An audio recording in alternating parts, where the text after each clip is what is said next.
السلام علیکم ناظرین، میں ہوں آمنہ اور آپ دیکھ رہے ہیں سارے عام سی گائیڈی نیوز۔ ایک اہم خبر سے آپ کو آگاہ کرتے جائیں۔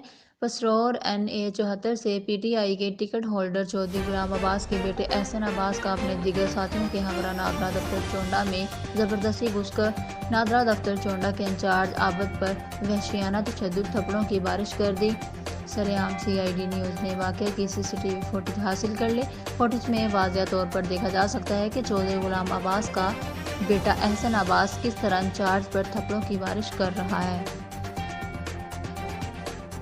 پسرور NA 74 میں PTI کے ٹکٹ ہولڈر چودھری غلام عباس کے بیٹے احسن عباس نے غلط کام نہ کرنے پر نادرا دفتر چونڈا میں اپنے دیگر ساتھیوں کے ساتھ زبردستی گھس کر نادرا دفتر چونڈا کے انچارج عابد پر تھپڑوں کی بارش کر دی۔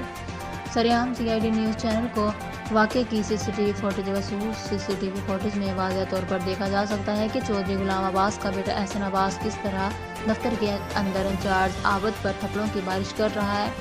تھانہ پلہور پولیس نے انچارج عابد کی مدعیت میں احسن عباس سمیت 5 افراد کے خلاف فوری طور پر مقدمہ نمبری 133/22 درج کر لیا ہے، مگر تاحال کوئی بھی ملزم گرفتار نہ ہو سکا۔ چودھری غلام عباس کے بیٹے احسن عباس کی نادرا دفتر میں اپنے ساتھیوں کے ساتھ گھس کر عملے کے ساتھ بدتمیزی اور انچارج پر تھپڑوں کی بارش کرنے پر اہلیان شہریوں نے ارباب اختیار سے فوری نوٹس لینے کا مطالبہ کرتے ہوئے کہا ہے کہ سرکاری دفتر میں زبردستی گھس کر عملے کے ساتھ بدتمیزی کرنے پر چودھری غلام عباس کے بیٹے اور دیگر کے خلاف سخت سے سخت قانونی کارروائی کی جائے تاکہ یہ سیاسی گنڈے آئندہ ایسا عمل نہ کر سکیں۔